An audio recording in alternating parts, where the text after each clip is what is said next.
Good afternoon, sir. Mr. President, sir. World Benghazi, the indefatigable Benghazi. I think we are good to go. Let's wait for a while. Okay, sir. All right, sir. We are just 9. Okay, sir. All right, sir. Like how many minutes, sir? Let's appeal to these prompt Nigerians.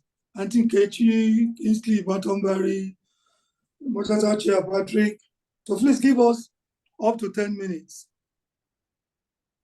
But on the dot of 10 minutes, just go ahead. Okay. All right, sir. Thank you.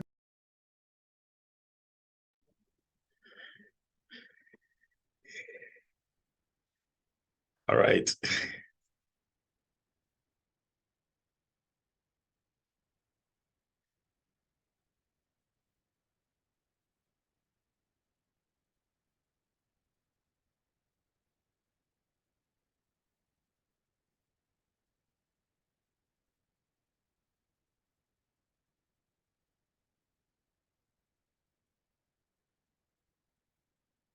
Okay.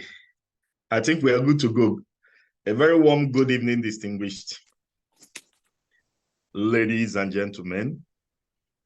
It's my pleasure to welcome you to the 26th edition of our monthly interview segment, Inside the Arena.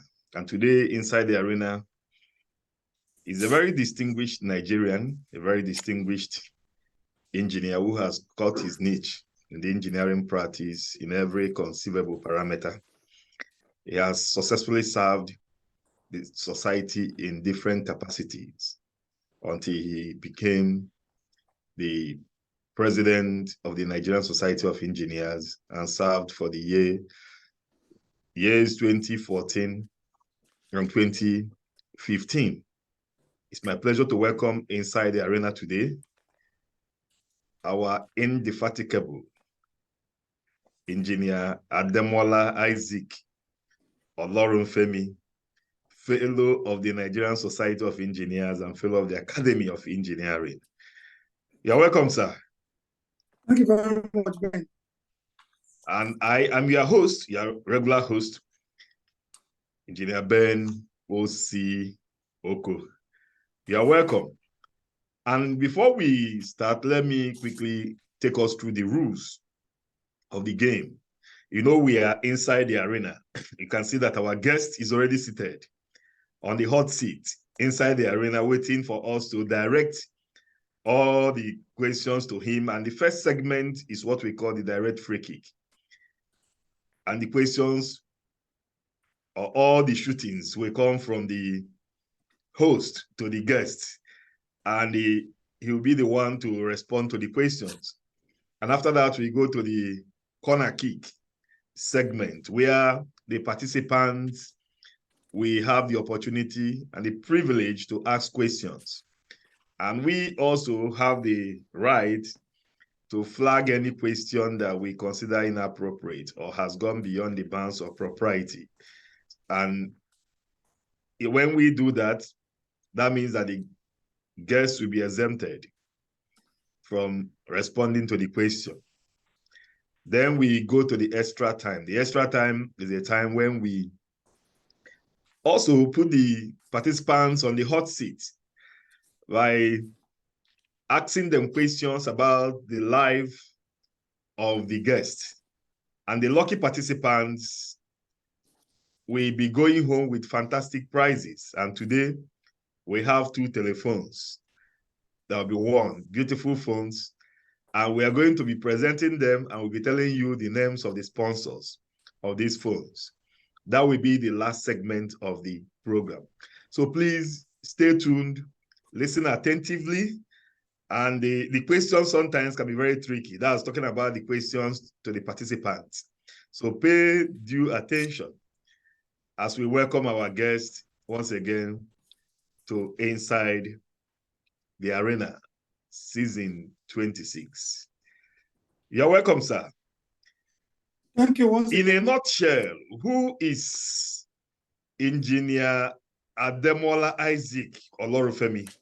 Share in a nutshell your background, your academic background, your family background, and all the little things we have to know about you. Don't go yet to your professional career and other things. We'll come back to that.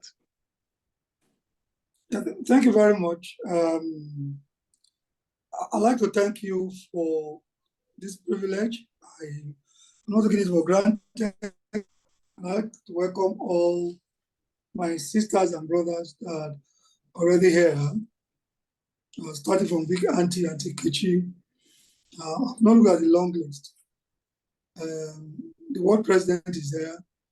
I am honored by all those who are here now and those who are yet to join. I'm sure it's going to be a very huge number. Ademola Isaac Olorunfemi is my name. By the special grace of God, I was 63 years today, so I count this as one of my birthday present. So I want to thank God for this divine coincidence. When I was discussing this with Ben, I said, wow, so far 24th, that it would be like the roundup of the birthday celebration. So for me, it's a great honor. I was born in Shupari Akuko, my hometown, I was told. Yes. 23rd November, I think it was a Wednesday. Barely a month thereafter, I was brought down to Ibadan.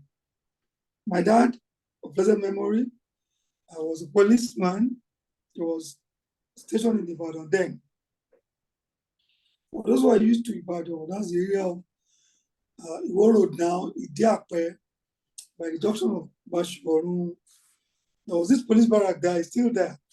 It was the only structures around there. Thereafter, the testing ground, the military formation, and Islamic Academy. I think they've moved to Bashoru. So I grew up in Ibadan from 60, I believe, or 61, as the case may be, up to 67, where I did my primary education. One of the things I remember was when we were going to resume school, we had to do this. We were qualified to start school. My late brother, my dad, as usual with most policemen, has several wives, usually from station to station. So there is this, my late brother will look like twins, is blessed memory. He was 7 months my senior, and he wasn't as big as I was. And he said he couldn't measure up to the hair with doing this. I remember vividly I told them that, no, look, it's my senior. And that's how I started school. So I was in Ibadan from that time to 72. My dad was then about to Ondo town. I was to have my secondary education in St. Patrick's. It's a Catholic school, very good school. It was about recently when my dad was transferred. So I waited with my stepmom, who she's still alive, the mother of my late brother. Months later, I joined my dad in Odo. For those who, about my age and senior, that was the year the calendar was changed from middle September to January to December. So in 73, there were two sets in most schools. I was supposed to be 73 in St. Patrick's Ibadan. I eventually became 73 in St. Joseph's Ondo town. But then those who started in January, it was January or June, finished 77, and the second set finished 78. So that's how I found myself in Ondo, where my dad was a police officer. My dad established the Nowa police station. That became a town that I practically adopted. I have a lot of friends. I am more honestly speaking, more at home in Ondo town than even my hometown, Shumeri Akuku, which I'm very proud of. Thereafter, I did 5 years there in St. Joseph's. I was well loved. I was quite diligent and brilliant by the grace of God. And I was class captain severally. And in my final year, I was social prefect and chairman student representative council. I was supposed to be president of the student union. I'll probably come to that if we have time. So I was in Ondo town from boarding house. I had fun, nice school, nice people, and that was the tie between myself and Governor Mimiko, former governor of Ondo State. Can you share with us one memorable or unforgettable event during your stay at St. Joseph College? Yes, thank you very much. From a year one, I guess because I was dutiful, I was not troublesome, and of course, quite, brilliant. Most of the senior people love me and they adopt me. So right from my year one. Let me intercept. I had wanted to ask you that question later on, but now you mentioned something similar to that. I will cut in and ask the question. Your name, Olorunfemi, means God loves me. Yes. And you also have reflected that most of your senior in the school, they loved you so much. And some part in your life, we will talk about that later. But I want to put this question to you. Do you think that name has, fashioned your destiny, or has it influenced your life in a lot of ways?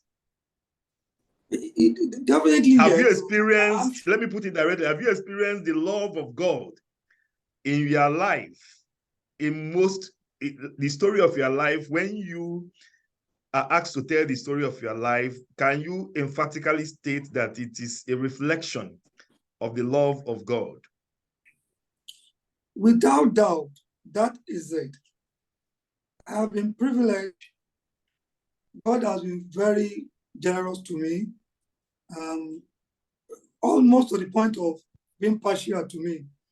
And one of the things he gave me is never to give. The second one is never to bother about whatever it did not give me, because that meant it's not good. So there are critical points that people will have thought it's all over, but it has turned out that it's been God. There are quite a number of them up to recently, but one major one, if it's not too early to mention, is I will come to that. I know where you are going. Okay. I will come to that. All right, you just narrated a little story about what happened in St. Joseph. From St. Joseph, you proceeded after St. Joseph to the prestigious University of Ife, where you studied agricultural engineering. And before you also obtained a master's degree in the same course, University of Ibadan, two great universities in Nigeria. What was the inspiration behind the choice of agric engineering? Thank you very much. If you allow me 1 minute, I'll finish the story of St. Joseph's. Okay, all right, go ahead. I was not cutting grass. I was not doing what we call labor. I was usually attached to the senior prefect or somebody, and that gives me leverage.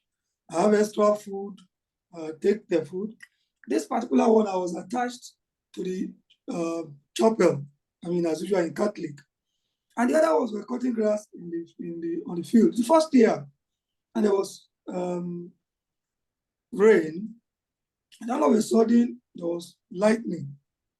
And it was so much before the chapel was not too far from the field up till now. 6 or 7 people were on the floor. Eventually, one died from the strike. And it was astonishing. They were all in the same class. The one that died happens to be the son of one of our teachers. I still know his name. And the story was that he told his dad's money, and those other, my seniors, if I still, one is a medical doctor and all of that, all his classmates. And the football field was a mix of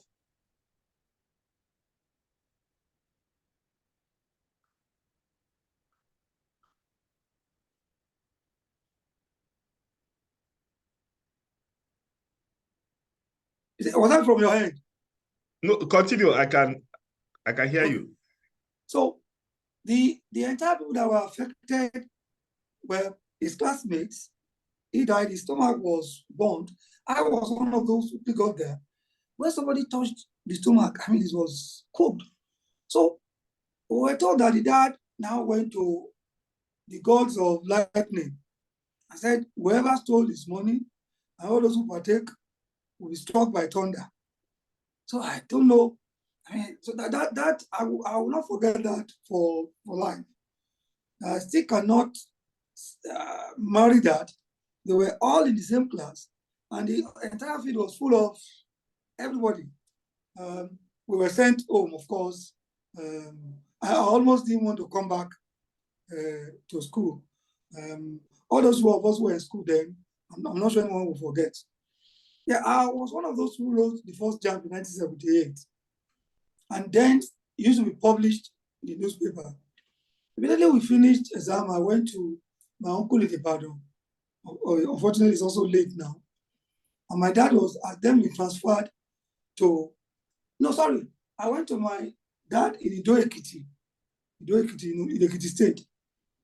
So in September or so, I came back to Udo.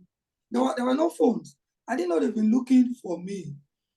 My name came out, the first publication for civil engineering in Uniben. So for 13 days, they were looking for how to contact me. So I just walked in, and my uncle and all his friends, I mean, I've even not gone to university where I cited the true parties and all of that. Unfortunately, by the time I could release result, probably because of the bandwagon of 77 Expo, they were releasing in batches. Mine was not released the first 3-4 batches. At 18, I traveled to Uniben, and I was told that if I could get the result up to that time, that before matriculation, a friend of mine, unfortunately late now, was admitted in Ife. Now, what Ife did, I wanted to go to Uniben. I didn't want to stay in the Southwest because I've stayed with my parents all the while, and I want to have a little space. So for Ife, what they did was they checked with WAEC. I went to WAEC, and I was told it to be released. Now, it was a chemistry practical that is not bring on time, story. So what Ife did was to check themselves and then ensure they matriculate those that they knew passed. But in our own case, I lost that admission. In annoyance, I said, I'm not going to Uniben.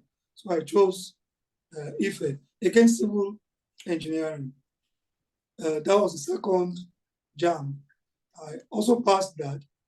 So, but in Ife, what they do is all year one is technology. So thereafter, for the first year, depending on performance and availability of space, then we're not giving departments. In my set, there were up to about 60% who had done A-levels. Maybe another 30 or more percent had finished, 60 to 70% had done year one A-levels. But 20%, including one of my senior, who is in Shell, or was 3 years my senior, has completed A levels. Then we had very few of us, myself, Wale Laguju, who is a partner with past President Ademola, who was my classmate, extremely brilliant guy. We were the few that came in from school start. You have people from FSS Lagos, FSS Odo, FSS Oscars Ikare, Olivet, and what have you. So it was quite tough. So what they did was hard cut off. So I was asked to go to agric engineering in the second year.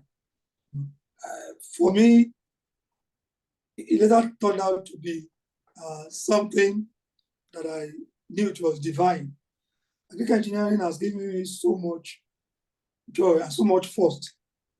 The first agric engineer to be president of Fnse, and that I think we can leave that for now. I can continue. So agric engineer has been very, very good to me. So that was the choice. So it wasn't a primary choice. It was a choice necessitated by what they do then in Ife. All right. At least you have given us a background of how you moved to become an agric engineer. Now, that was in 1984, if I'm right, when you graduated from the University of Ife. Now, going forward, how did you become a lecturer? And what took you? Was that also a function of providence, or did you become a lecturer by accident? Thank you very much. I served in Bauchi. Then there was nobody, nobody during our time. I mean, as far as I know, we push for Abuja or Lagos. In fact, I actually prayed for something far away from home because I've ended up in Ife, even though my dad was not coming to see me. I mean, but I said now, and then I think I was actually praying for another state. So I was posted to Bauchi State.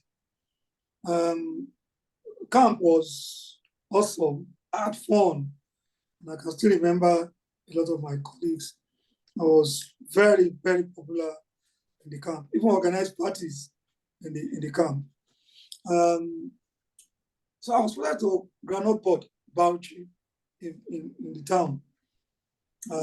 It's on Railway Road. It was fun initially, but I discovered that once we get paid in 1 week, my salary is gone. There is village in, there is so many joints, and people are always coming around me, family, let's go. Then that was when Zaranda Hotel 2 was built. So, and I went to a project in Alkaleri,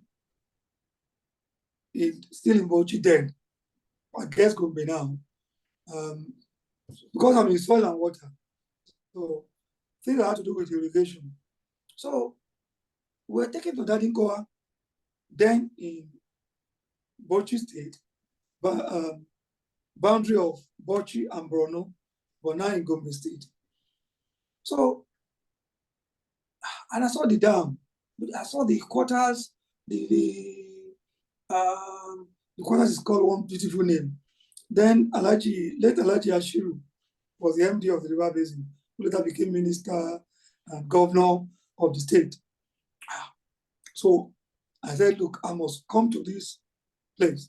So I went to my boss and he said, no. I had this friend, Remy from Benin, I don't know where he's from. He has a sister who is a medical doctor. And she was in Bauchi. I remember that she was very, very pregnant. I went to meet her.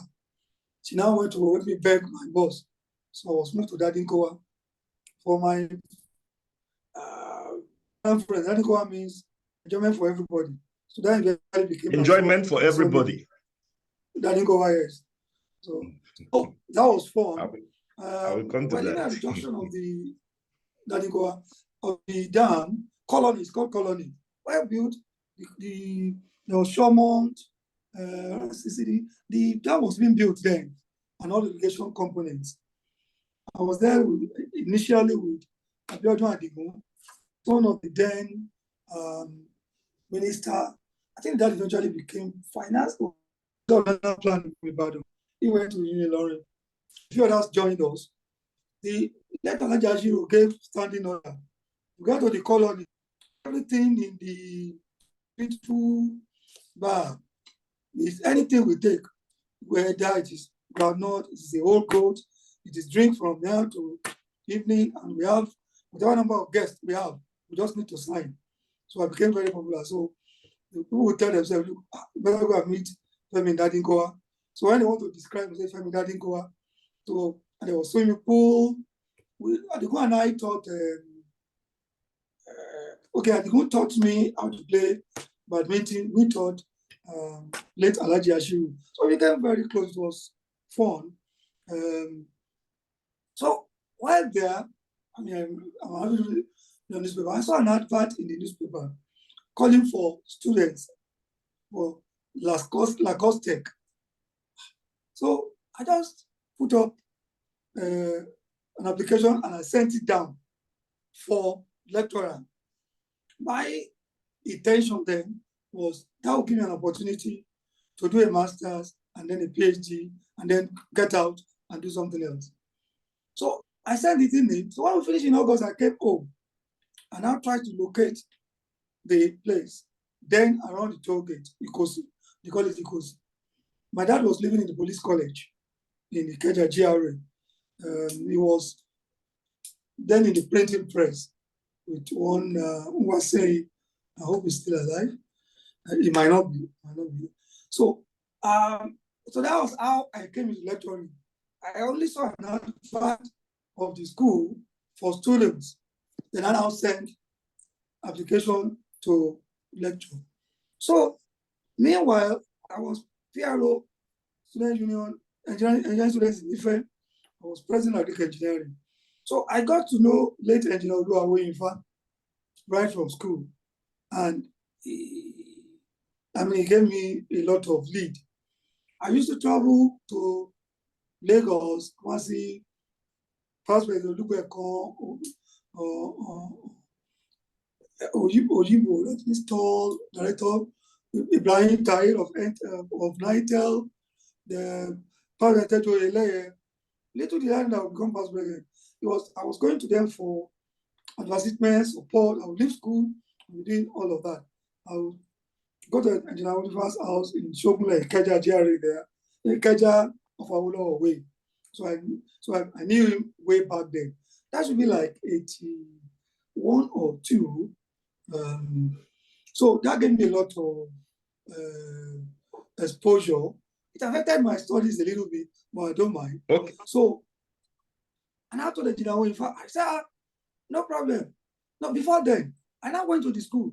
As I was entering the department, and I said, I want to see the HOD. He directed me, it was coordinator. Lo and behold, Mr. Paul Ojo, was looking at my application and thinking of how he was going to get across to me. Because then there were no single graduate as a lecturer or whatever. The wine just started. So I just came in and I introduced myself. The man looked at me. So, Ben, God really loves me. He said he was looking for who to send to me. My application was like, 84, 85. The only phone you have, a Nitel where you go and put coins, and then you can call a few who has phone. So that's one of the things that you now reminded me. So, and now I knew okay. Good. So all right. I think. Can you hear me, sir? Yeah, I can hear you. All right. At least you've been able to mention how you came into lecturing. We still come back to that, but I want to get something before I forget about that. When you were talking, you mentioned how your colleagues were coming to your house each time they wanted to catch fun. And that sounded like you were a very jolly good fellow when you were growing up. And I want to know the kind of outside engineering. What do you enjoy to do outside the field of engineering? How do Yeah, you spend your time? thank you very much. As you are, I'm sure you are aware, if you read any of my profile, especially, I mean, even as a CV, not only for contesting, I am fondly called a network engineer. The jolly good fellow or the city boy? Yeah, primarily a network engineer. But I was partying, I was drinking, I was having fun, had a lot of friends. I was making things happen. So, and I find it very easy to get along with people, wherever you are. So, that gave me, and that cut across from young to old. You will recall I was sufficiently close to late Engineer Alabi. So I have a lot of elderly friends that are my mentors, almost like daddies, the engineer killers, and they are like Engineer I mentioned. All of these were All right, very let me take present. you to one area now. You talked about Engineer Weifa, who served as the General Secretary of the Nigerian Society of Engineers at a time, and was a very staunch believer in the course of the engineering profession, served the profession diligently until his demise. Was he the one that introduced you to the Nigerian Society of Engineers? Well, I should say that, like I told you, I was PRO of NUESA, Ife OAU branch, Ife branch, before OAU. So, of course, part of my work is to look for money to sponsor our events. So, Engineer Weifa, before that, was on the board of Faculty of Technology, University of Ife.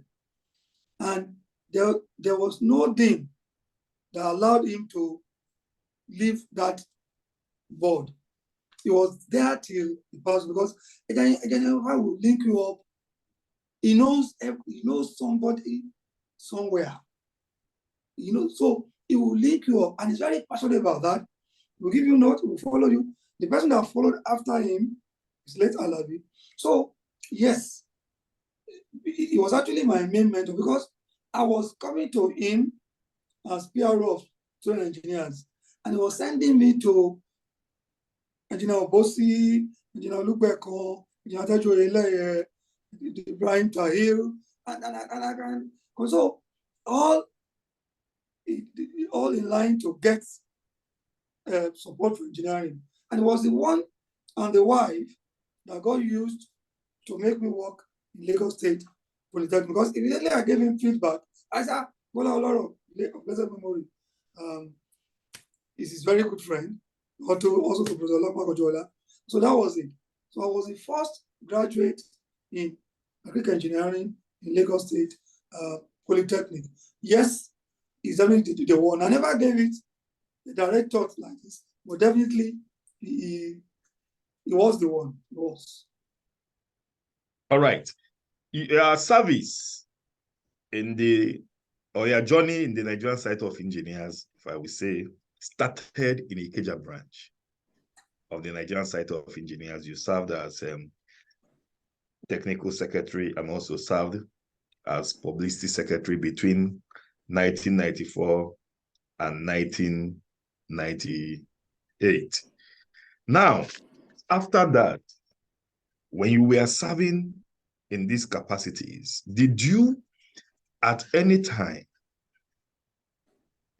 believe or imagine that one day you would become the president of the Nigerian Society of Engineers? Never. I never gave it a thought. I never thought I was qualified. I never thought it was him. It was possible. It was, I never thought. I was serving. I was enjoying myself. And by the grace of God, I love serving. And it was fun. I was serving, enjoying myself. But there were a number of prophets. And thank God they are still alive. I hope they are here. Engineer James Shilon and Engineer Kendi Oshikoya. I was collecting adverts from Nigerite, always going to harass Engineer Shilon, adverts, support, and all of that. Then later, during Marwa, DLA, and the two of them on separate occasions said, the way you are going, one day you'll be president. I said, what are these people talking about? Where am I going to get that? So I never gave it a thought. In 1997, precisely in Ikeja, when the conference of the Nigerian Society of Engineers was hosted by Ikeja branch, we are very branch. We are an ESCO member of Ikeja branch. That was the election that produced a deputy president of the Nigerian Society of Engineers. Many were on the other side, but you and few were on the other side. Many never gave your side any chance. Many never believed that you could do anything. But we are called a one-man riot squad. And the game, one of the people that changed the game of that election, the course of that election, can you share with us, because some call you the game changer. If it was in the present political dispensation, some would have called you the last man standing. You know what I mean? Can you share with us what happened in 1997 and how you were able to change the game that produced a deputy president whose name I'm yet to mention? Yeah, thank you very much. Again, you have reminded me of one of the many instances that show that God really loves me. God loves me. And usually he does that not for me alone directly, but when you are associated with me, and you also get it rubs on you. After Jinawoyinfa, I became very close and of service like a son to late engineer Alabi. Again, engineer Alabi was brought into NSC by engineer Woyinfa, who went to him and said, come and start Ikeja branch. But we have a latent relationship. Recall I told you I went to St. Jesus College, Ondo, 73, 78. Engineer Alabi was in St. Joseph's College, 56, 61. I mean, of course, I didn't meet him there.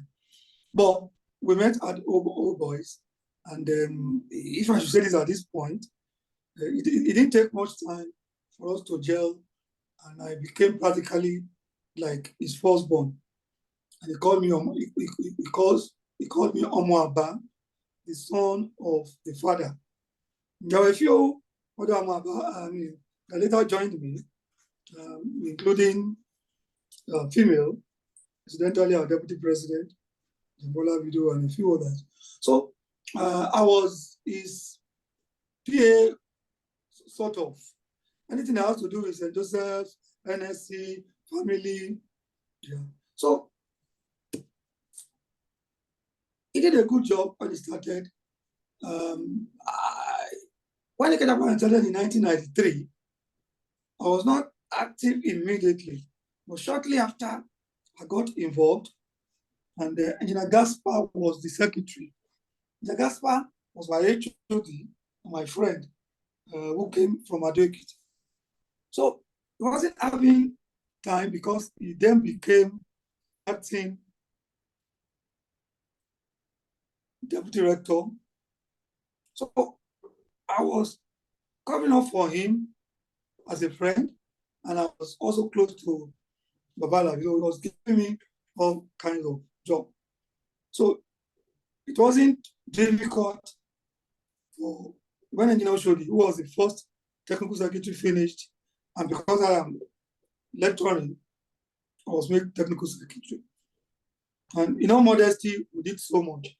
That was when workshop was the mainstay of the economy of the branch, even more than what you earn in social events. But several, and it's quite, you would go and defend it, present the budget, you advance some money, and all of that. So I got involved like 94, late 93, 94, served as technical secretary, and then became publicity secretary thereafter. As publicity secretary, brought a lot of innovations. But the question you were asking is, by that time, let Engineer Alabi has finished, Engineer Mara has done, and then Engineer Oludare late as well. And people of great minds said that Alabi should be able to bring the private sector, the kind of thing he brought to Ikeja, because in actual fact, there were a lot of things that the HQ learned from Ikeja, courtesy late Alabi, including the restructuring of our council meetings. Before as ESCO member, we all sit on the podium. And then we all sit there, we were 12 then, 6 ESCO, 6 official member, 3, 6, 3, 9, 11. Then even the AGM was one who brought all those professional structure. But as in every places, there are people who believe that NSC must be run the way they want it. They want to call the shot, they want to determine who. So they didn't like him. And they put all manner of things across his path. So in 1995, in Benin, he was stepping down, retiring as MD and transiting as chairman. So he was contending for vice president. And people of who love NSC for NSC's sake felt it should be supported. But of course, there were opposition. So we went to Benin. He couldn't come on time because it was the same day. He flew private jet to Benin. But within the house and outside, we were shut out early by the Benin, led by those you know, and I will not mention at this point, just for courtesies. We felt bruised. So we said, as we say in Yoruba, that you will come and meet me. You have pepper me when I retaliate. So we waited in Ikeja. And Engineer Gumel, past president, qualified from Benin to come to Ikeja. So it was between Engineer Gumel and Engineer Izebu. Engineer Izebu was powerful. He was connected.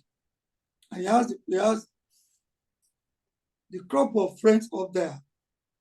Engineer Kenua himself, Engineer past president Udama, and a whole lot of.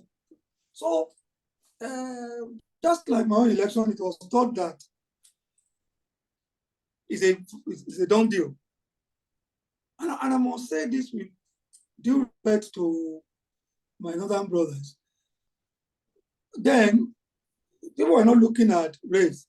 So a lot of the northern henchmen were supporting Engineer Zebu and even walk up to people like us and put pressure on Engineer Gumel to step down. Engineer Alabi is the godfather in the room. He won't leave his room. I lead the foot soldiers. That the like of Antidi Atamosu, the deputy president,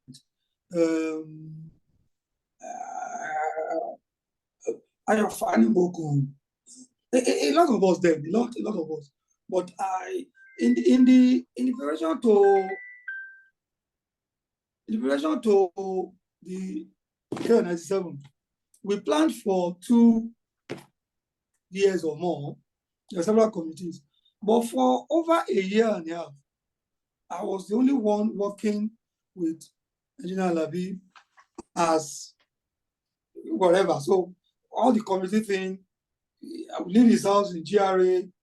I wasn't mobile then. I would leave his house probably to 11. By 7:30, I am back. And we're doing our letters in the business center in Ketu, at J Business Center. I will go and roll tons and tons of papers. So we got very close. So the likes of engineer Ogwamana and Co will call me one man riot squad, because you just find, by the grace of God, Jalabi will give me this, and police secretary, and we're doing everything. It was then we also started our song, which is the delicacy of Ondo Town. So I introduced that. So for Ikeja branch, it was fun all the time. So I was the closest to Engineer Alabi.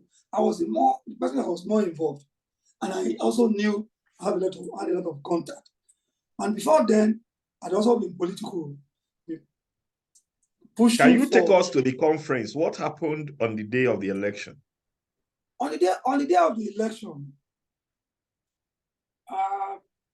okay, let me also say that was the Ikeja Airport Hotel. We're the first to use that hall. Benin can mobilize. They did mobilize, I mean, as they used to do in the past. Now, but I stayed at the gate, and there was, of course, we mobilized in Lagos and its environment, but they came in good number. There were these buses, 2 or 3, that came in about the time of the election, of course, from Benin. And I had the engineer Oduola. So the airport engineer is also in the planning committee. So I could direct anything within the hotel. So I just told the gatemen that they should direct those very buses to the back. There's a big parking space. They did. And I said they should lock them up there. They should not allow them to come out. And that was what happened. And I believe by the grace of God, that was divine intervention. That was what now decided the outcome of the election. Because none of them was able to vote. But they were able to come out to even join until the election was over. And so that was what happened. Interesting. Wow. I don't know how to describe that one, but we will still come back to that. Now, let me take you to, after serving in Ikeja, you also went to the national arena where you served as ESCO member from 1999. That's under the presidency of Engineer Charles Mbanefo, if I'm not making a mistake, in 1999, because I know he was president 98. No, I won in 1999, but I started in Engineer Gume's. Okay, you started under Engineer Gume. You won in 99, and then started in 2000. 2001. I was very visible in Engineer Mbanefo's okay. That was that of Marwa, Direct Labor Agency, all those mighty jobs done by Marwa. I was very, very involved in Mbanefo's tenure. You also served as vice president before you now tried the first shot at the presidency in 2009 in Owerri. What was the motivation behind that? Thank you very much. Like I told you, even up to that I was a vice president, I did not imagine I would contest for president. Sometimes I don't even remember what the qualification was. But all of a sudden, by Owerri, there were just 2 people among the entire NSC family that were qualified to contest by the books, and that was President Bishewu and myself. So that was all. There was no. It was just so. It was there was no other person that could contest. So if one of us did not contest, the other person becomes president. So that was it. I just found out that I was the only one qualified with him. If you allow me to go to the next one. Before then, 2 years later. Before Owerri, you had wanted to become the executive secretary of the Nigerian Site of Engineers, which if you had become, you wouldn't have even gone for the presidency of the Nigerian Site of Engineers. What happened? Well, thank you very much. After Bauchi, where I came, I think it was Bauchi, where I came fourth as vice president. Baba Ghana professor was first. I think CC Kachi was second. I think President Mbishe was third. I was fourth. President, I came back to Lagos. Bauchi was 2006. Yeah. Okay. Yeah. Where was 2005? 2005 was Kanu. Yeah, it was 2000. Kanu was 2005. Bauchi, you are right. Bauchi was 2006 and Abuja 2007. Okay, I can't remember where I come. I will recollect. But what happened was, as soon as I got to Lagos, the question of ES was open, but I didn't give it a thought. President Emeka Eze, who was deputy president, phoned me, sorry to an airport, and said I should go and apply for ES. I said it's closed. He said I should go there, I will call them. So I went and picked the form, and we did the interview. I can't remember how many we were. Engineer Golo was there. On the panel was late Engineer as chair, Baba Shonubio, or Baba President Shonubio, President Fiakitude, a whole lot, big men. So we had an interview in VI, the office. And of course, you know, there's something that is hidden. I was told I came clearly first, and that shouldn't be surprising anyway, with all modesty. But I was told that the incoming president has a choice. So he was one of the people that got used to make me president. But like you said, if I become PS, I will spend 6 years and I will perform by his grace. So I think he preferred to work with, strangely, having asked me to go and apply. But whenever I remember, I thank him for it. I'd rather be a past president than be a past executive secretary. Okay, before I go to the next question, let me correct. I think 2006 was Abeokuta, Bauchi was 2008. 2006 so was Kano. 2006 was in Abeokuta.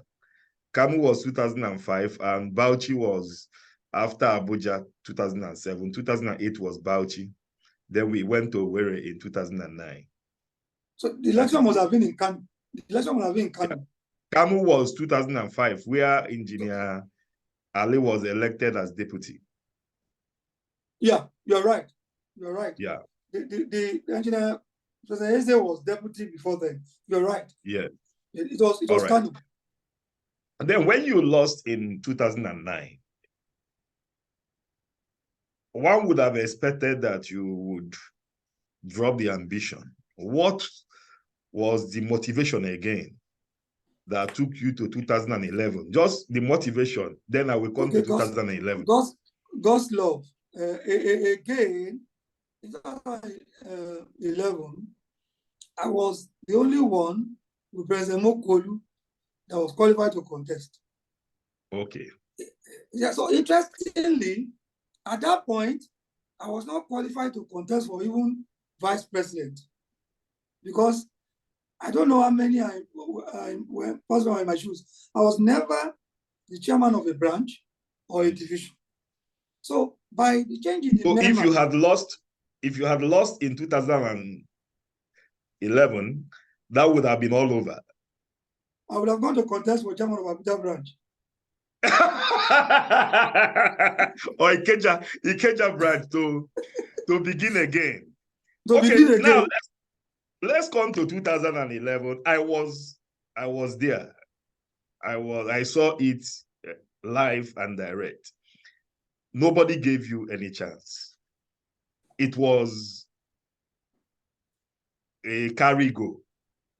We thought that we were coming to Calabar to just say those in support say aye, and the ayes have it, it was overwhelming.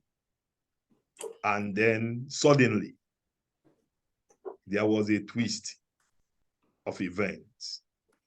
And when the result was announced, it was just, I think, 6 votes. Some.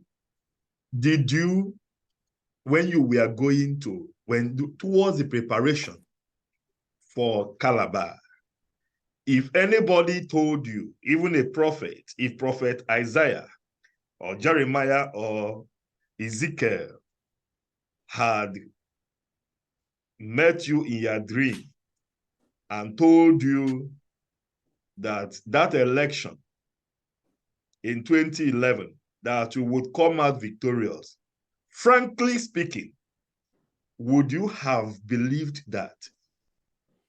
Hey, thank you, Ben. You're one of those that are close to me.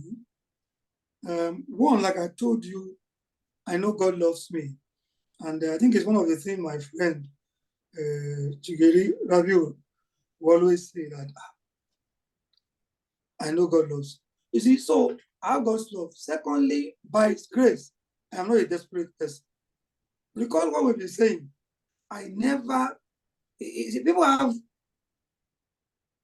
their choice, their free will to aspire. I did not, if you trace some other presidents, especially even now, people contest ESCO because they want to be president. Yeah. But so for me, and most of us there was service. So I never dreamt of being president. And like I told you, you were close to me. Myself, Sobutala, Tunde, Ajanoku, Rabiu, and so many others, my great friend. Conference for us is for fun. Let me remind you about you. And I wish I didn't know Mokulu. I hope deputy is there. After the election result, that I didn't win, I was in the planning committee. I was once having drinks and whatever. So when they announced the election, I was like, we thought you won. That was why you were very active. I said, no, I did not come here to come and win the election alone. I came for a conference and to enjoy myself. So I'm not desperate about anything. So I don't forget, I'd become commissioner. Yeah. Again, I don't know if you're going to come to that. I'm coming to that. I'm coming so to Leave that. I'll leave that. So I came, and then we're not, I didn't spend money. I didn't have to give people money, but we were enjoying ourselves. So people even walk up to me to step down. People walk up to me to say, I'll be trashed, I'll be disgraced. I said, look, it is not a big deal. I said, if President Mokolu makes me the chairman of his inauguration, I said, I will serve. I said, yes.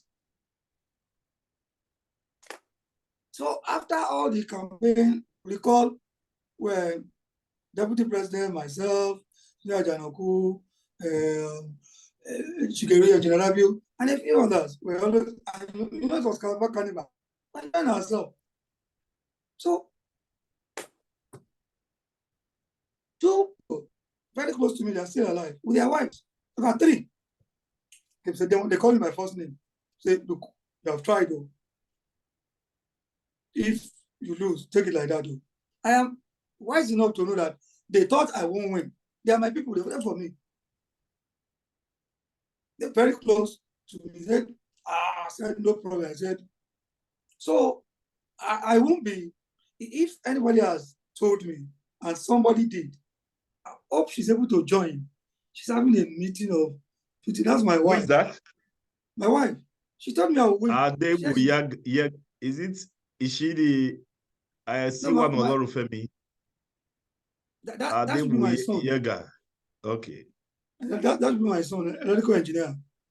Okay. Adeson is also an engineer. He's a colonel in the army. And they will miss my kid brother. So my wife told me that they are saying it, that I should just don't bother. But you see, the interesting thing is that a lot of people played God. And I think God just used that to show them they played God. In an election that you're supposed to at least pretend to be neutral, you are awarded position. My wife was relegated to nobody. And she was just looking at them. Even back in my area here. So that election, for those who were there, and I wrote it in my stewardship, it was something God used to teach those who want to learn lesson that you must not play God. So it was divine. And just like you mentioned, I would have believed if certain people told me. My wife told me there was no problem. But I agree with you. The odds were against me. There were a lot of campaign of calumny, all manners of stories, from even those who least expected. But for me, I don't keep malice. So I wouldn't have been disappointed. I was not desperate. How did you feel? Oh, did it take you by surprise? How did you feel when the result was announced? I knelt down and I gave God the glory. Immediately I voted. Incidentally, there was the National Committee on Cocoa meeting in the second big hotel, and I was commissioner for agri. So I went to represent my deputy governor, who chaired cocoa by law. So I went there straight. But my SA Kaudoguro was around. He almost became an engineer. Did a lot of job. So I had some inner conviction that I could win. But especially when my prophet, my wife, told me. So it just gave me some comfort. But primarily, me, I was enjoying myself. And I have witnesses even in the house. So when it came, I was happy. And any time I recall this story, even now,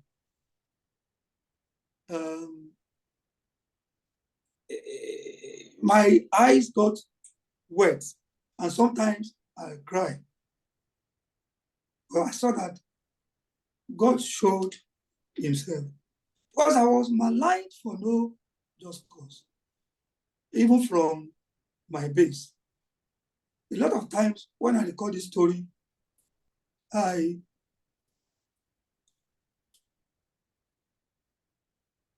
Okay, I think I have to stop you there.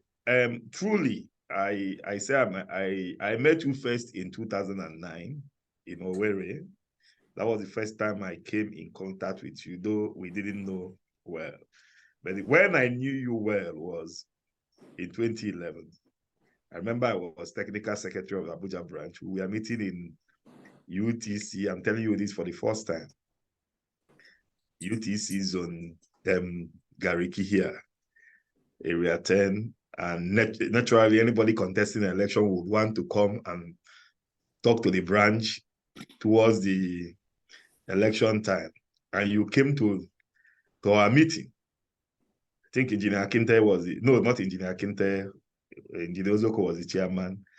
You spoke with us, and then you made a donation of 50,000 naira to support the branch. And you were running an election against a member of Abuja branch, a past chairman of Abuja branch. So it was just like, I felt for you because I didn't know you. I felt that this is just a time just wasted because everybody knew the position of Abuja branch at that time. And Abuja branch mobilized so much we went to Calabar with more than 3 buses, these long Aerofire buses. It was, like I said, it was going for just endorsement, songs of victory. But just like you said, when God says yes, nobody can say no. And it was a big shock to also, I can imagine what that would be to you. And once again, we say congratulations to you for that. And I believe that also is a reflection of your name, God loves me. And when God loves you, count it all joy. Ladies and gentlemen, if you are just joining us, you are inside the arena, season 26. And we have inside the arena a very distinguished Nigerian, an engineer of repute who has served the engineering profession in many capacities until he became the president of the Nigerian Society of Engineers. And he's still serving, still lecturing, and then still providing services to the engineering profession in other areas of his life. Engineer Ademola Isaac Olorunfemi, president of the Nigerian Society of Engineers 2014-2015. Now, your presidency, can you give us some insight into your presidency as the, I think, 29th president of the Nigerian Society of Engineers? What are the hallmarks of your presidency? Thank you very much. There are quite a number. Having grew up in the ESCO for over 10 years, there are things I have noticed, all of which are passed to all the president has served with. In a good number of instances, they ride with it. Sometimes halfway, and sometimes just jettison it. So as soon as I won in 2011, and by 2013, second year as deputy president, I set up a think tank. They call it strategic committee, led by Engineer Professor Favorodi, with the likes of Engineer James Shilon, Fnse, my big twin sister, Engineer Mrs. Ademola. The deputy president was a member and secretary. You could imagine how big that committee is. There's so many of them. They're in my book. And with engineer Dr. John Mbono. And a lot of, I also brought in a lot of people that were not active in NSC, because I knew that we kept doing the same thing. And the only way you can do a different thing is to bring in those who have been passive. And because of my closeness to them, a lot of these engineers came in. Like Engineer John Bono, James Shilon, Engineer Femi who was my senior in secondary school, a good number. And those who were active in other divisions. So we met, we were using Engineer Dosumu's office, close to our house by GT, and came up with a strategic report, the map. For those who have my stewardship, it is there, the list of membership. So before I became president, there were things that were lined up. With because you will recall that Engineer Dr. John Mbono, well, apart from being managing director in MBL, director in MBL, managing director in Sierra Leone, Nigerian Breweries, he was executive director of strategy in KPMG. So he's a guru. And Professor Favorodi too, and a good number of them. There were a lot of private people who just registered and were doing their thing. So then Engineer Odogunrile, who was not active, but don't forget, he's from my secondary school, and before then, the deputy president has mobilized in the company to support Ikeja. So that report was very helpful, and we had it on our table. There were timelines, who to do what and wherever. Aside the regular thing, said, what do we need to do? Engagement with the private sector, with government, and all of that. And so when we started, even before I was warning, I went to Nigeria Railways. Chijuade was there then. Went to Nigeria. We took train. Went to Omatek. All of this was a clear thing: promote Nigerian content. So my focus was, apart from empowering NSC and getting things to move better, I was going to ensure that we promote Nigerian content, both as the human resource, the engineers, as well as the companies, and that was a major focus. So we did that. If I became president, when you pay your annual due or whatever, you will scan the teller to Lagos or wherever, Abuja, and then you call somebody to do the needful. And I've seen that was not necessary. Basically, so I called James. Luckily, the founder happens to be my friend from Ife. I said, look, all this payment platform. So we got the committee to work, and I knew the secretariat needed support. And because I've been in ESCO, I knew how difficult it is to recruit. So I approached Engineer Professor Downs, who was Dr. Downs then, and Engineer Dr. Kola Longe, who just finished as chairman of our Greek. I knew they were due for sabbatical. I insist they must come and do sabbatical. Nobody has done sabbatical before then in the Fnse.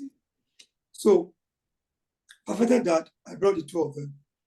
Engineer Professor Downs was director of PD, Engineer Professor Longe was director of membership, and that was fantastic. Luckily, later on, I ran into a young man, Ademola, who also came to IT. So, in all of the things we were doing, these different committees were functional. I made sure that you can't belong to a committee as a matter of patronage. It must be that you are interested and you have things to add. So the committees were active, and we held the chairman and people responsible. So we were able to do the payment platform, do the website, which is all that have been built upon. That was a major one. I was very glad. We looked at financial members. There were like 5,000 financial members. So what can we do? In the past, NSE publishes membership directory. What we do is just to go to database, print all the names there. Even those who are gone, those who have moved address, and all of that. But luckily, I belong to American Society of Electrical Engineers. I brought an hard copy of their own membership directory. And I also know that in any group, member of a group, once finance is involved, there should be financial members. So we strategized, publicized, gave time, moved, and we grew financial members from about 5,000 to almost 13,000. Not only them into the fold, that gave us opportunity to correct the address and phone number.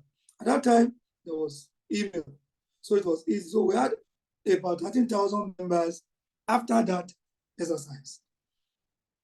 We were very visible. Visits to government agencies, private sectors, all canvassing for patronage of Nigerian engineers. We brought in the infrastructure report card by the grace of God, which many have thought was a great thing that happened. So that is one of the things we also did. There is the innovation challenge, of which Bank of Industry gave us 10 million naira prize. And that was just the prize. And those were won by 3 or 4 people. The first winner was he now partners with Engr, who did a new model of tractor. Unfortunately, we did not continue with that. Bank of Industry was excited. That committee was chaired by the president of Academy of Engineering, Engineer Professor Onwadu. These were all the kind of persons who were not NSE per se that we brought. Engineer Professor Onwadu did a fantastic job with this committee.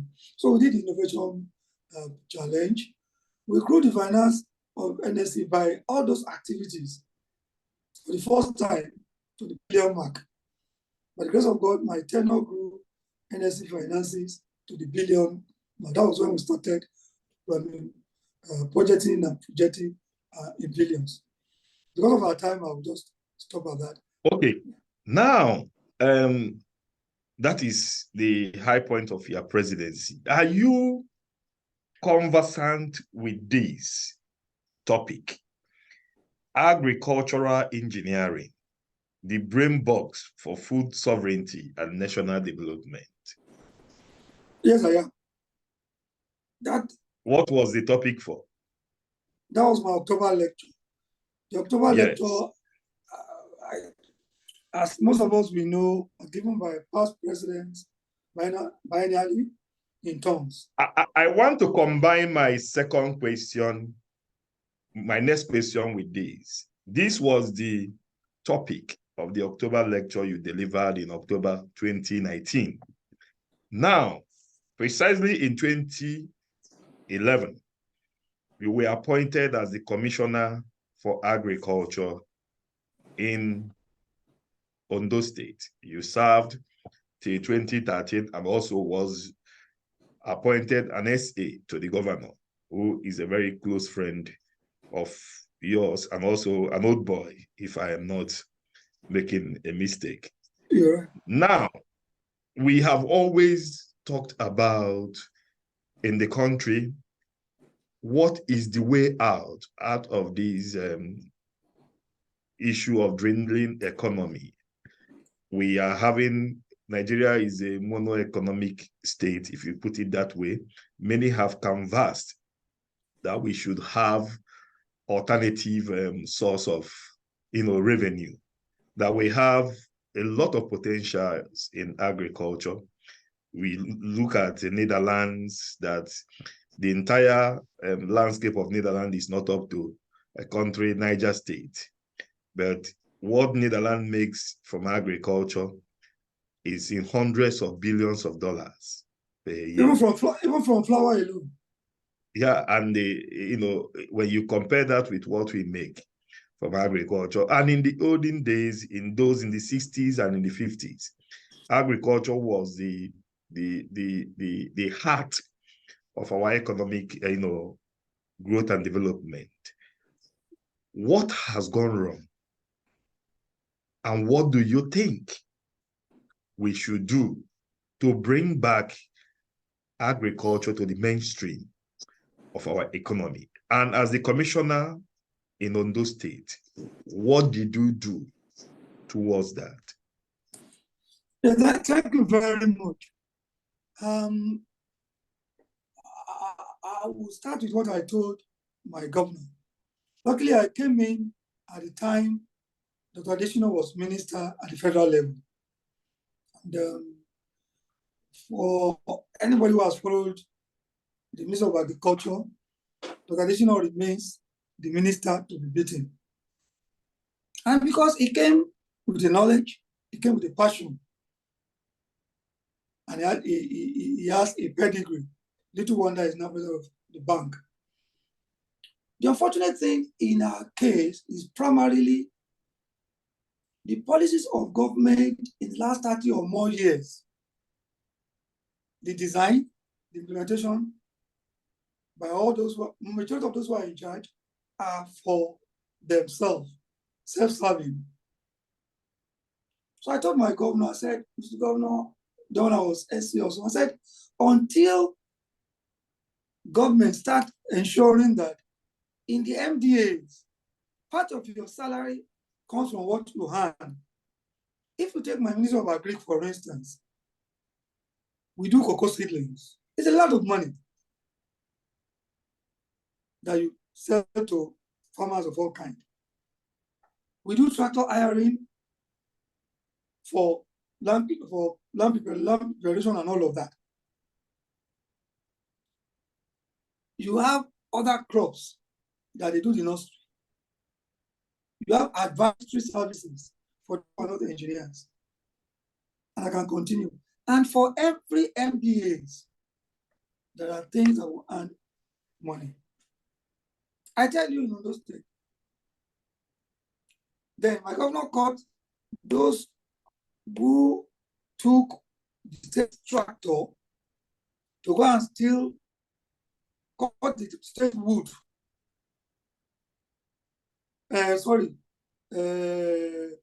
trees, commercial trees. So the problem, and that still remains, is that all those things that are designed, bulk of the money goes to those who are in charge.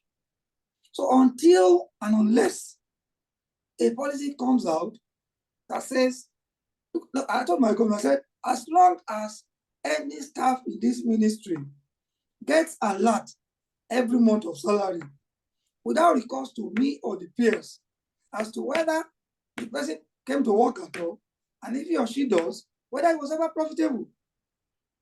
So nothing is going to change until all MDAs are run commercially if they are given money. Otherwise, you should advise our business. So that is the bane. So what did I do?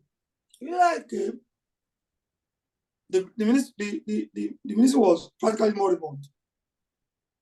So how did I become commissioner? I don't know if I should say that now. I just got an SMS, 3 a.m. in the night. I knew the then SSG. I didn't meet the community code in St. Joseph's. I met him in Ife, but we just bonded, and I became like his kid brother. Sleep on the same floor with him in his house and all of that. His deputy governor, the old man is still alive, is from my town. So politically speaking, you could have wanted to take a commissioner in Akoko Southwest, where the deputy president, Mr. Obutala, comes from, and you leave his town again, and you come and take from Shukwari, where you have the deputy governor. So it was least expected. I then become agri commissioner, but the choice of portfolio is also that of the governor. So I told them, there are these multilateral funding, ADB, IFAD, and all of that. The government has stopped playing their role because you're supposed to put your own counterpart funds about 10%, and those bodies who had their own, FADAMA, IFAD, ADB, and all of that. The governor said, he has not seen what they are doing with the money. And those guys were WhatsApp. Before then, they will put in down their money. And we will, Nigerian government, state or whatever, will just spend the money. So the governor said it's not going to pay. So I looked at it and I put up a paper and I went to the governor and said, hold me responsible. Approve this money.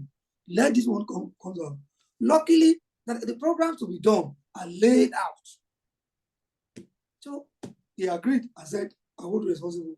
So I made sure that I visited every, and they were not big projects, but they were quite impactful.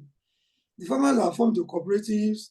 You can either do drying, clean for them. You could do road, you could do stall, you could do fish pond, and all. They will tell you what they want. But you just find out that before then, those in charge just do, they just do small screen and squander the money. So until a system is created where all MDAs must generate revenue, which will form a certain percentage of their monthly earning. So if I'm earning 100,000, 50 will come from the central post, 50,000 will come from what we are earning. If you do that, all those stealing our resources, the person carrying tractor that was supposed to work and the money comes to the cover of the ministry to go and steal the trees in the bush that belongs to government. You can't do that without others seeing you. So back to your question, the issue is that the structure we are using cannot work. People are no more honest. All the money voted for, Minister of Agric, federal in particular, shouldn't be a purchasing center. They shouldn't be procuring. And when they want to procure, I say this without fear of favor, they will leave those Nigerians that are struggling to make it happen, assembling tractors, manufacturing or whatever, they'll go and import from all manners of countries. And that happens in all sectors. Go and import transformer, import tractors. When There are Nigerians who have set up. You can mention that of so why did our politicians go and buy innocent vehicles? So it is because those who are ruling us in the last 34 years are self-serving. It is about themselves. And until it is made such that you earn your salary from part of the income you are making, you will not make headway. So in one word, what I'm trying to get is this. If you are in charge as the Minister of Agriculture in Nigeria, what will be your first action to bring back the good old days of agriculture in Nigeria, when we had the groundnut pyramids, the cocos, the pan, name them? I can take that.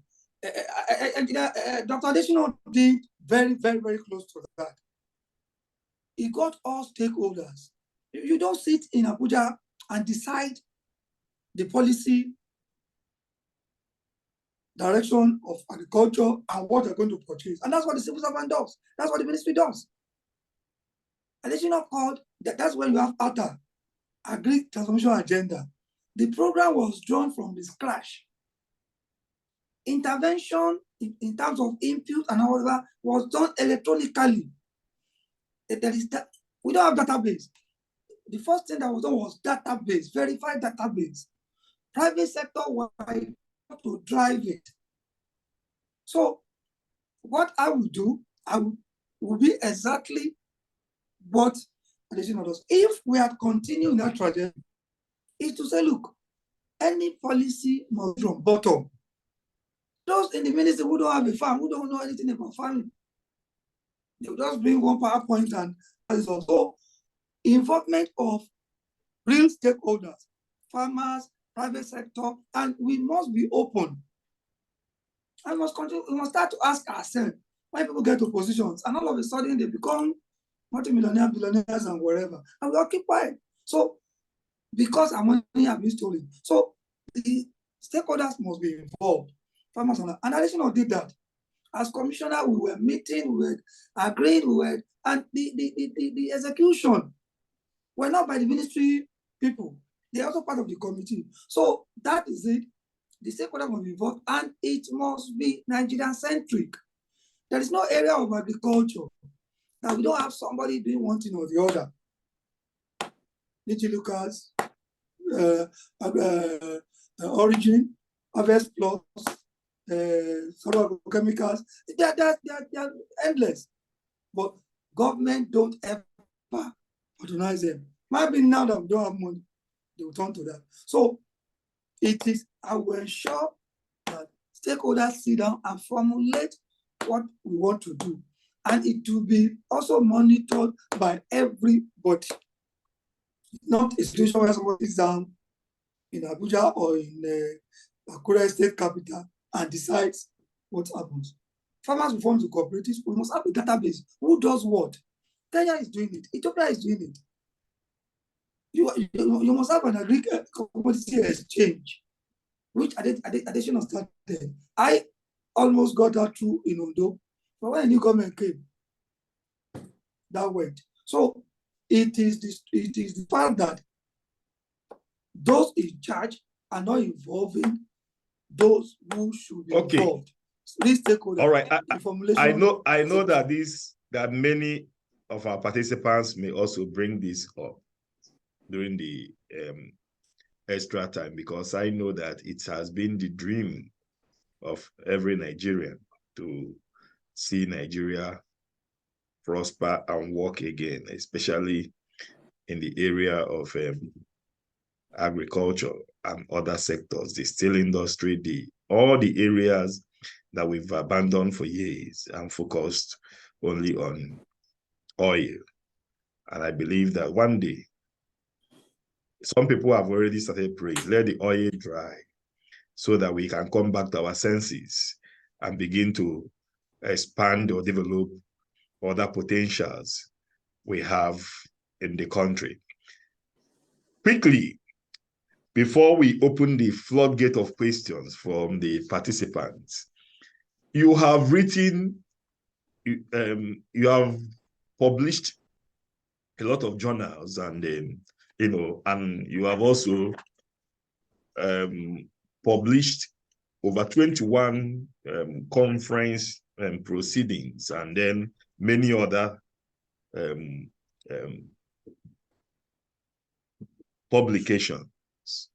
But one thing you have not done, which is very important, is that I have not seen any book written about your life. You have told us so much stories about how God loves you, and that some of them, I believe, can really be a source of inspiration and motivation to many young people who, when they read a story about your life, can be inspired to defy all odds to achieve whatever God has destined them to achieve in their lives.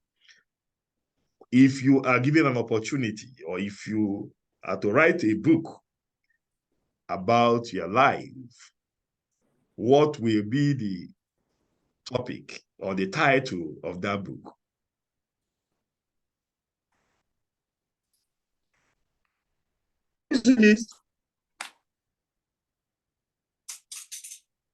God's love. I I I wouldn't have in fact, if you had given it another title, I would have asked you why. I would have asked you. That's interesting. I cannot wait.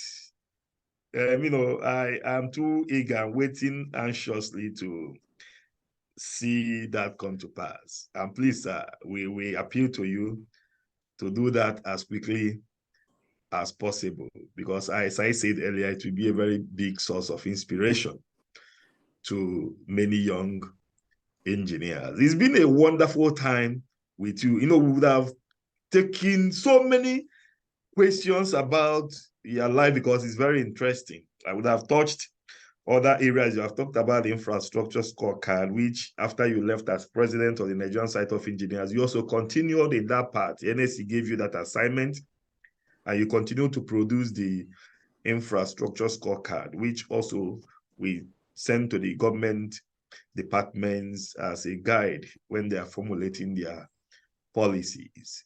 Want to thank you so much. And we'll still ask you your message for the society and message for the country. For those who are just joining us, before we wrap it up on this first segment, we are inside the arena season 26. And today inside the arena is the 29th president of the Nigerian Society of Engineers, an agricultural engineer, a former commissioner, a former SA to the governor, and someone who has contributed passionately towards the development of the engineering profession. One of the things, why I use passionately, is that one of the things you mentioned, that when you lost the election, you still continue to serve, to share meat pie on the day, to serve people on the day you lost election. It can only be out of passion. We've had people who lost elections and abandoned the society for many years. And but on the day you lost the election, you still, stayed to, serve. It's all about service, not about you. I have somebody who did the same thing, but I wouldn't want to mention it here. The time will come when I will mention it, but very soon, because he lost election, a major election like you. And on that same very day, he also came back to join in the dinner. And also you invited him to be the MC at your investiture, and he accepted. And I will not mention names. That is also out of passion. Now let me, on a final note, ask you, what is your message for the Nigerian Society of Engineers? And what is your message for the young engineers? Yeah, thank you very much. I feel pained when I see that we have practically turned our society into an ethnic group where people canvass for allocation of slots. It is my turn. Growing up, and I'm happy there are a lot of elderly engineers that are very elderly. I can see Pastor Jose Maduka, among others. We did not meet that, and we did not grow up seeing that. It will not matter where you're from. But now that we now have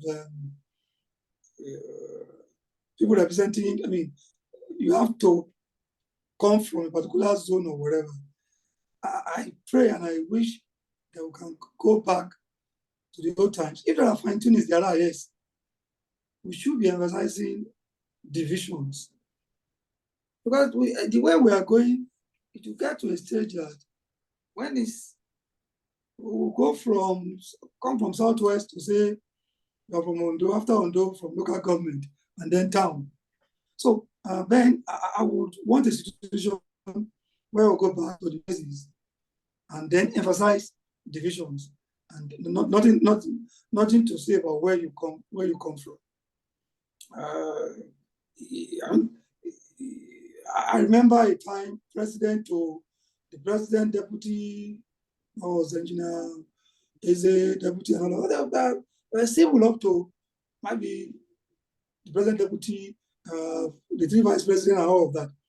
Yeah, if you talk about that and you find a way to ensure that disciplines are represented and people are free to contest, that is one thing I would love to see.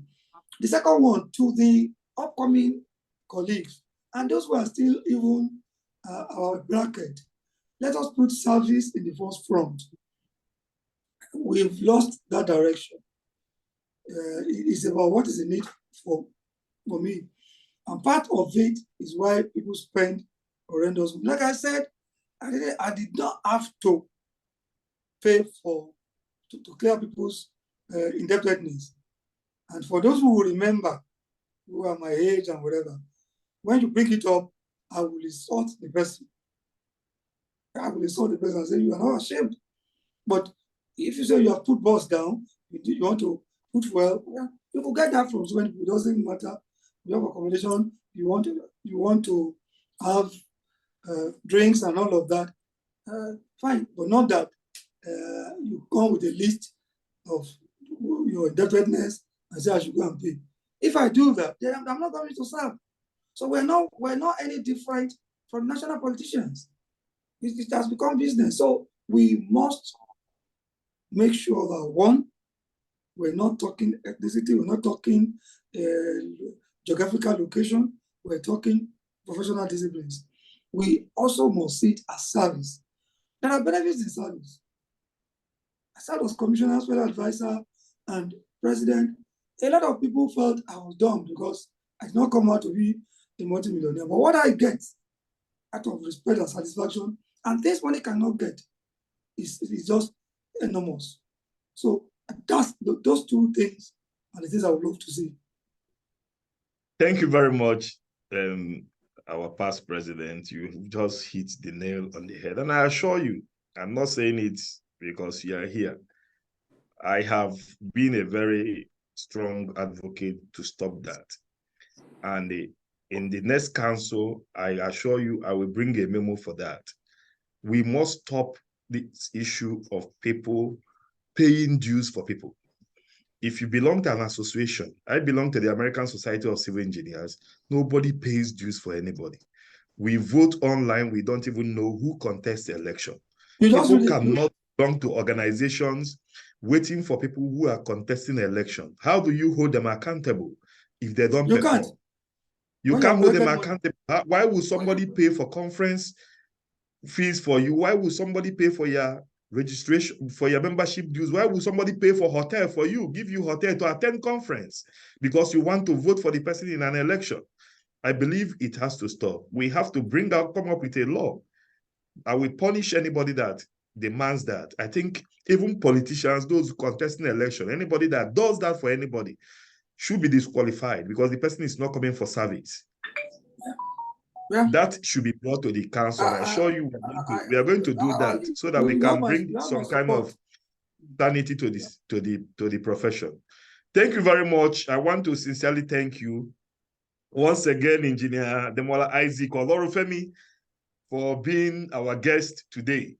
And when I was starting, I said we have fantastic prizes to be won today. They just arrived now. We have two beautiful smartphones, Samsung Galaxy and the Fnse. And these two are courtesy of Engineer Olu Ogundiile and Engineer Femi Dosonu. So want to sincerely thank them. I don't know whether they are here. I think I saw Engineer Olu Ogundiile sometime, saw him. So I don't know of Femi Dosonu, whether if they are there, we are going to, unmute them at the end of the program to say hi. I want to say a very big thank you to them. And we pray that God will continue to bless them and replenish where they have got this from. Now we are going to open the floodgate for our participants to ask questions. And now, if you have a question, it's simple. You go to the reaction button, depending on what you are using. If it's a phone, you look for the raise hand button, you click it. When you click, we are going to allow you to ask your question. While we are doing that, let me quickly acknowledge some of our very distinguished senior colleagues that I have just seen that joined us. Engineer V.I. Madoka, past president of the Nigerian Society of Engineers. Engineer M.B. Shehu, president of the WFEO. Engineer Nkechi Sigwe. I also saw Engineer Rabiu earlier. I don't know whether he has left. I saw Engineer Camila. I saw Engineer Beredugo. Engineer Irube Kai. Engineer Professor O.A.U. Uche. Engineer Ikenwanna. Engineer Idiacha Musu. Engineer Oyemuga. Engineer Ibuzeme. Engineer Usuala. Engineer Dr. Nenna Elisha Agobata, and a whole lot of our senior colleagues. Please, if I didn't get your name, please. And of course, the members of the Olorunfemi family who have joined. Please, if I didn't call your name, we are still going to acknowledge you before the end of the program. So if you have a question, quickly click the button and let us allow you to ask your question. And when you are allowed to ask a question, please suspend the pleasantries and just go straight to the question so that we can leave on time. We just have a few minutes remaining. Can you ask your question, please? Some people posted questions on the chat. I think I have to check if I can see one or two of them. So we can, one ask, oh, okay, I don't think that is particularly to you. I don't know whether it was under your leadership. He said, can you explain the circumstances that led to the adjournment of the EGM in Abuja? I don't think that was under your leadership. That should be under the leadership of Engineer Mokwolu. Yeah. And then, well done, sir. What do you think is responsible for low interest of Southwest governors in developing agriculture by way of good and reasonable budget, unlike the Northern governors? Okay, those are the two questions I can pick from the chat box. Then we go on to our participants to ask more questions. So I don't know if you can respond to any of them. I'll respond to that of the state, the Southwest governors. Okay. Yeah, you're very right. Incidentally, I know that this person is my brother, is an agricultural engineer, and is a farmer. One of the things is, number one, it depends on, one, who the governors make their commissioner for agric. I can tell you that Oyo State is doing quite well. And they are doing public-private partnership and do a lot of things. So Lagos is doing quite well. Unfortunately, my state is not. So it depends on who you make your commissioner for agri. How passionate, how confident, what is he taking to the table as is it service or what have you? And you must be able to sit down with the governor and put your feet down. Mr. Governor, sir, this is what I think we should do. And you also must have linkages, partnerships, connections with the private sector and the several developmental programs. Like I mentioned, for instance, during my tenure as president, I had to bring in the AMEFAN, the Agric Machinery Manufacturing Association of Nigeria. There's a summary in my stewardship, that compilation. You need to know the agencies, the individuals, the companies, who does what that you can partner with. So so that's it. So the plan of the Southwest governor is that who did you make your agri commissioner, and that will also mean that you are interested in developing agriculture. So that's okay. I think We have another question by Olorunfemi Adesanya. He said, how was he able to cope as a lecturer and when he was serving as commissioner and also as president of the Nigerian Society of Engineers, knowing the distance are not okay, closer? I didn't know he didn't ask me. A lot of people, I don't know if he asked me this privately. A lot of people, this is an engineer, mechanical engineer, a colonel in the army. It's my kid brother. Yes, I became commissioner. I was sworn in September 30. Because it's a public service, I was on leave of absence. I was entitled to 4 years, 2 years to naval, another 2 years.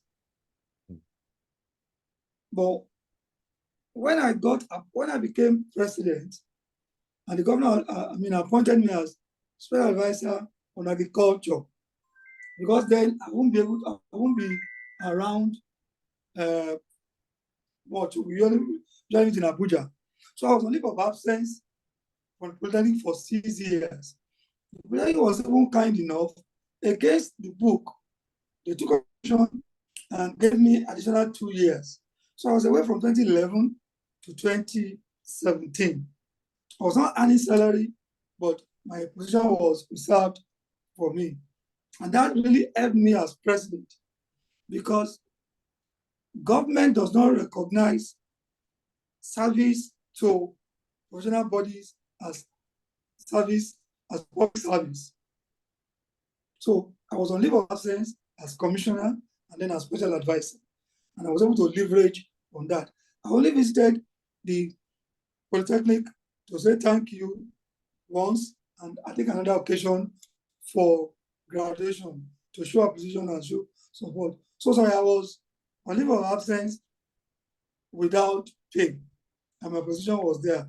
Of course, I didn't get promoted. Luckily, I'd become chief lecturer in 2006.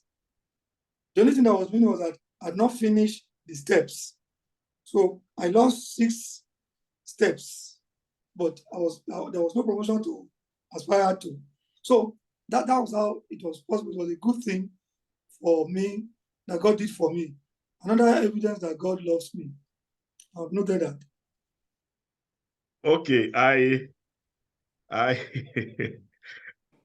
I saw this one. I just laughed when I saw it. Somebody asked Omodele, said, what was the reaction after you got the buses locked up? That was talking about Ikeja 1997. I was banned from coming to Edo State, and I didn't go there. I was banned, so I'm very sure.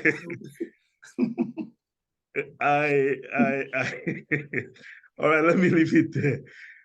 Somebody asked, I think you've touched that when you were responding to the issue of agriculture. I think we have to take this at one more. We wrap it up from there. They said, do you believe that agriculture can still take the lead in the near future, what really makes you see this, considering the fact that we are shying away from it?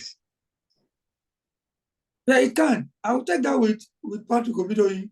And Patrick Obidoyin is the chairman Manchester branch. I also happen to know that he's a farmer because I also advise him by the side. It is possible. I will go back to additional. If we had another additional nature to continue, we won't be where we are. But where you have somebody who all they are looking for is how to corner the money, additional won't take a dime from you. I mean, it's not that he has too much money, but it's about upbringing and discipline. So you need to put the right person in those positions. In the first place, Mr. Magrick is too bogus. And there's no reason why you should be voting all those monies there. I can say it to their face. This is a ministry that went to take 1.2 billion loan in kind to bring in tractors and whatever. We fought that, but they shut us down. That is part of the loan. That's part of the debt we're involved in. So it is possible, put the right person, deliberately put the right person. And we know when we get the right people in positions. So I believe an NSC can encourage agriculture through what the division is doing. For instance, now, I think the Agri Division, a team of which I'm part, they are meeting with Engr and the Borno State government to faction out. Engr is National Center for Agri-Mechanization, to faction out areas of cooperation. If you get to income, what they have can take us out of the roots. And there are over 100 of those kind of public and private institutions. But we must encourage them by patronage, and there must also be good marketing. Okay, questions are still coming, but I think we have to, call it a day here, because one was asking specifically what are your gains as president of NSC compared to being a commissioner in line with your expertise. And then many retired and went on to farming, then had attacks on the farm that chased farmers out of farm. How do you get these people who have lost so much? I think I'm trying to see but I think you can read it there. You're talking about security, the issue of kidnapping of people who go into farming. So maybe you can address that and then we end it here. Okay. Now, the issue of people that are going to farming, number one, farming is not pastime. So whether you are retiring or you are serving or whatever, farming is a business. You must have a feasibility study. It's not because you made a contract from road construction or drainage or whatever, then you go and buy a land and start planting oil palm or whatever. What I've found out, even between landed people, is that because you think farming is traditional, farming is a business. So anybody that wants to go to farming should consult the experts. Patrick can testify to this. If you want to farm, you have money by any means, and you take bulldozer and start clearing land. The way I would direct a land for farming to be cleared is different from the way Benosi will. Benosi is a civil engineer. He has no business with the topsoil. To him, the topsoil is a nuisance. To me, the topsoil is my life wire. So when you give land clearing to those who are clearing for a road, then you are not ready for agriculture. So what I'm saying there is that at any level, unless it's your backyard, even at that, get a proper feasibility studies when you're going commercial. And market is important. You want to do cassava, you want to do maize, who are you selling to? You actually must get a sign-off. There must be a ready buyer who has said, This thing will be ready so months. So yeah, I will pay you so amount. Those are the kind of things that our ministries and federal and state should get involved in, not in purchasing tractors and what have you. If the 1.2 billion loan in kind, if you give Little Lucas, Origin, and those who are assembling tractors 1,000, and you pay them 50% up front, we won't be where we are. And I'm saying that is applicable to other sectors. And the story of IBM, why not? It's a testimony. So if you want to go into business again, to agree business, please talk to experts. And that could be those people in agri, not necessarily engineers alone. The agri economists usually is a consortium. If you talk to me, I will call my colleagues who are in another area. I made a few things for our friends. They look, no, you can't do this. Somebody cleared out for something else. They said they want, let's put cassava. I said, don't dare do it. You will lose every dime. So what to do is to put the right people and do the right thing, and hold people responsible for not performing. All right. Okay, thank you. Thank you very much, sir. Income. Something just came to my head now, and I think I would put it to you as a challenge to take to whoever that is in charge at the NSE headquarters. Nigerian Society of Engineers has a land allocated to them for mass housing development for many years now. I got that. For so many years now, the land has been there. Don't you think that it will be right as a kind of pilot scheme, since we have not started development, for the land to be maybe given to the Nigerian, a kind of lease to the Nigerian Institute of Agricultural Engineers as a kind of pilot scheme for them to utilize it for farming. And, a kind of, you understand what I'm saying?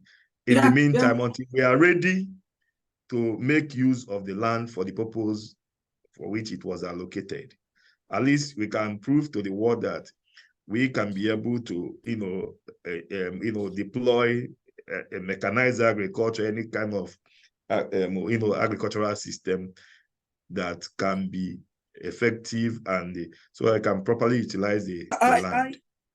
Yes, I agree with you, and I've noted it down. You just reminded me, by the grace of God, I got that land for NSE with a very robust support of the then Executive Secretary, UG Jibril, when Bauchi State Governor was governor. On the lighter side, I got almost crucified for doing that, but that's the story for another day. It was 8.64 or something. I don't know what's been happening. Hectares. We got all the papers. So I can say that the deputy president is not here. She's probably in a meeting or whatever. I will personally take it up with. And we need to know what is happening on the land now. I knew that some people after me try to do PPP or whatever, but you have made a very strong point. And one of the takeaway from here is that we should ask the incoming president and ESCO to tell us what is there and let us do something. Being agreed there might not be a bad idea. It depends on the location, right? And it depends on the land use for that area. So, well, that's a possibility. But let us know, where are we on the land? All right, thank you very much, sir. I think with that, we've come to the end of this segment. And quickly, we are going to the extra time. And we have a question to ask. And please, I know most of you are too fast. You have already prepared what you expect or suspect will be the questions to get ready to push in immediately. I ask the question, but please, if I don't say go, don't send in any question. If you send in any answer, we are going to disqualify you. Now, the question is this. Stay on the same issue we've talked about. Give us in 1997, Engineer Olorunfemi worked closely with a man who took him as a son. Can you give us only the surname of the man? Go. Only the surname. Only the surname. Nothing before the surname, nothing after the surname. Only the surname is the answer. If you add any other thing apart from the surname, you will not. Only the surname. Sir, what is the correct answer before we go to the chat box to know those who provided the correct answer? Alabi is the correct answer. So we begin with the correct answers. I am seeing number one, the first people put engineer, which is wrong. We will not take that. And one say I cannot take that as the correct answer. The computer will not. I can see Lawal Abubakar. And I can see Odimma. Yes. Is that Odimma fine? Those are the two I'm seeing from my end. Yeah, I confirm that. Okay. So Lawal Abubakar is the first and Odimma is the second. So Lawal Abubakar, you are the winner of the Galaxy Samsung phone. And the Odimma, you are the winner of the Infinix Smart HD phone. So please, let me see your faces before we. I think I will add you.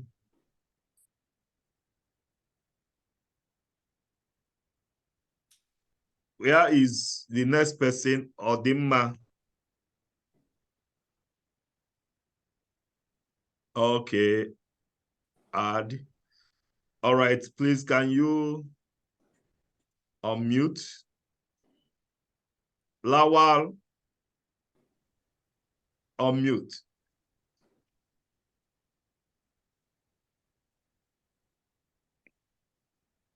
Okay, I can see you. Sir. Can you unmute?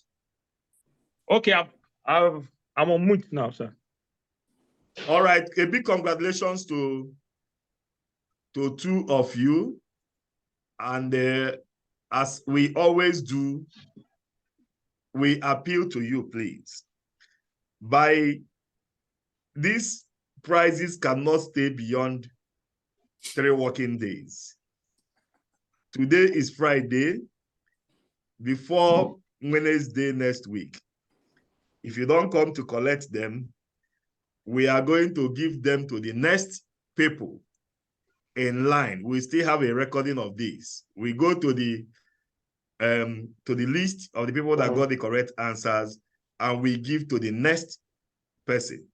So please, we are saying this, I know the reason, because we have had people who won prizes before, and they will leave it for 2 months, 3 months. So we have to bring this on board so that we don't have prizes heaped here.